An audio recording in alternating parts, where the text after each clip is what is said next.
नाजरीन, ये अलचोड़ी शिगर का गांव है और आज हम ये खड़े हैं एक प्रोग्रेसिव ज़मींदार के पास। अस्सलाम वालेकुम अशरफ भाई। वालेकुम सलाम वरहमतुल्लाह। ये आज आपने अपने इस साल अपने खेत में क्या क्या चीज़ें लगाई है? इस साल अल्हम्दुलिल्लाह हमने लगाया है ये सेब 60 दाना और ये चेरी हमने लगाया है 40 दाना। अच्छा, जी, तो जी। ये आप बाग बनाना चाह रहे हैं? बाग बनाना चाह रहे हैं इंशाल्लाह। सुनामी प्लांटेशन से पौधे जी, मिले आपको? जी जी जी।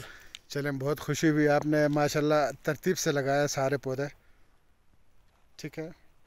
मेहरबानी। तो इसको आपने ज़िंदा भी रखना है इंशाल्लाह, यही अरमान है इंशाल्लाह। इसको अच्छा, हमने जिंदा उसके रखना है। बाद मुझे ये बताइएगा कि ज़राअत जो है इसको अगर थोड़ा सा अक्ल और शूर के साथ करे तो क्या इससे एक कुंबा अपने घर को चला सकता है? अल्हम्दुलिल्लाह इसमें हमने आजमाया है आपके साथ मिलकर, तो काफ़ी अमराद हमने हासिल किया है।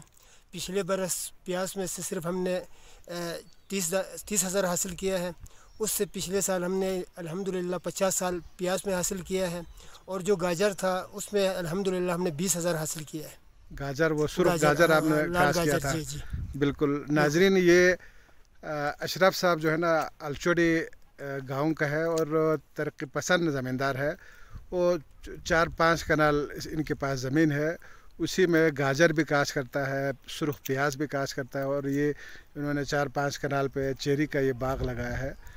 तो अशरफ साहब, आप क्या पैगाम देना चाहते हैं किसान भाइयों को? मैं यही पैगाम दूंगा, हर एक साथी कोशिश करें, इंशाल्लाह ये कामयाब होगा। नाकामी का कोई सबब नहीं है, कोई चीज़ नहीं है।